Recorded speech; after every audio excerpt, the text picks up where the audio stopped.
El libro de Levítico, capítulo 4. El Señor le dijo a Moisés: Da las siguientes instrucciones al pueblo de Israel.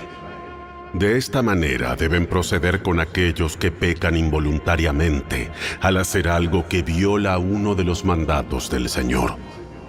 Si el sumo sacerdote peca y así mancha de culpa a toda la comunidad, debe presentar una ofrenda por el pecado que cometió. Debe ofrecer al Señor un becerro sin defecto. Debe llevar el becerro al Señor a la entrada del tabernáculo, colocar su mano sobre la cabeza del becerro y matarlo delante del Señor. Luego, el sumo sacerdote llevará parte de la sangre dentro del tabernáculo, mojará su dedo en la sangre y la rociará 7 veces ante el Señor, delante de la cortina interior del santuario. Después, el sacerdote pondrá un poco de la sangre en los cuernos del altar del incienso aromático que está en la presencia del Señor dentro del tabernáculo, y derramará el resto de la sangre del becerro al pie del altar de las ofrendas quemadas que está a la entrada del tabernáculo. Luego el sacerdote quitará toda la grasa del becerro para presentarla como ofrenda por el pecado. Esto incluye toda la grasa que rodea las vísceras, los 2 riñones junto con la grasa que los rodea cerca de los lomos, así como el lóbulo largo del hígado. Debe quitar todo esto junto con los riñones, así como lo hace con el ganado que se presenta como ofrenda de paz, y quemarlo sobre el altar de las ofrendas quemadas. Pero debe tomar todo lo que quede del becerro: la piel, la carne, la cabeza, las patas, las vísceras y el estiércol, y llevarlo fuera del campamento a un lugar ceremonialmente puro, al lugar donde se echan las cenizas. Allí, sobre el montón de las cenizas, lo quemará sobre un fuego de leña. Si toda la comunidad israelita peca al violar uno de los mandatos del Señor, pero no se da cuenta de ello, aún así es culpable. En cuanto ellos se den cuenta de su pecado, deben llevar un becerro como una ofrenda por su pecado y presentarlo ante el tabernáculo. Después los ancianos de la comunidad pondrán las manos sobre la cabeza del becerro y lo matarán ante el Señor. Luego el sumo sacerdote llevará parte de la sangre del becerro dentro del tabernáculo, mojará su dedo en la sangre y la rociará 7 veces ante el Señor delante de la cortina interior. Después pondrá un poco de la sangre en los cuernos del altar del incienso aromático que está en la presencia del Señor dentro del tabernáculo, y derramará el resto de la sangre al pie del altar de las ofrendas quemadas que está a la entrada del tabernáculo.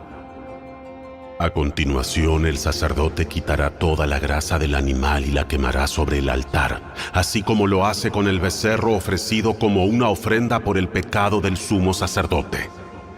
Mediante este proceso, el sacerdote purificará a los israelitas y los hará justos ante el Señor, y serán perdonados.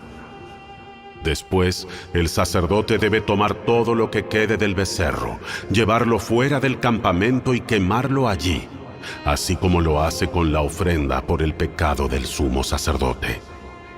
Esta ofrenda es por el pecado de toda la congregación de Israel.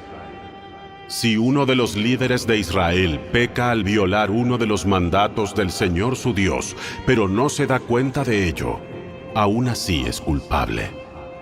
En cuanto se dé cuenta de su pecado, debe llevar como ofrenda un chivo sin defecto. Pondrá la mano sobre la cabeza del chivo y lo matará en el lugar donde se matan las ofrendas quemadas ante el Señor. Esta es una ofrenda por su pecado. Luego el sacerdote mojará su dedo en la sangre de la ofrenda por el pecado y la pondrá en los cuernos del altar para las ofrendas quemadas, y derramará el resto de la sangre al pie del altar. Después, debe quemar toda la grasa del chivo sobre el altar, así como lo hace con la ofrenda de paz. Mediante este proceso, el sacerdote purificará al líder de su pecado, lo hará justo ante el Señor y será perdonado. Si alguien de la gente común peca al violar uno de los mandatos del Señor, pero no se da cuenta de ello, aún así es culpable. Cuando se dé cuenta de su pecado, deberá llevar como ofrenda por su pecado una cabra sin defecto. Pondrá la mano sobre la cabeza de la ofrenda por el pecado y la matará en el lugar donde se matan las ofrendas quemadas. Después, el sacerdote mojará su dedo en la sangre y la pondrá en los cuernos del altar de las ofrendas quemadas y derramará el resto de la sangre al pie del altar. Luego quitará toda la grasa de la cabra, tal como lo hace con la grasa de la ofrenda de paz. Quemará la grasa sobre el altar y será un aroma agradable al Señor. Mediante este proceso, el sacerdote purificará a la persona, la hará justa ante el Señor y será perdonada. Si lleva una oveja como ofrenda por el pecado, debe ser una hembra sin defecto. Pondrá la mano sobre la cabeza de la ofrenda por el pecado y la matará en el lugar donde se matan las ofrendas quemadas. Luego, el sacerdote mojará su dedo en la sangre de la ofrenda por el pecado y la pondrá en los cuernos del altar de las ofrendas quemadas y derramará el resto de la sangre al pie del altar. Después deberá quitar toda la grasa de la oveja, tal como lo hace con la grasa de una oveja que se presenta como ofrenda de paz. Quemará la grasa sobre el altar, encima de las ofrendas especiales presentadas al Señor. Mediante este proceso, el sacerdote purificará a la persona de su pecado, la hará justa ante el Señor y será perdonada.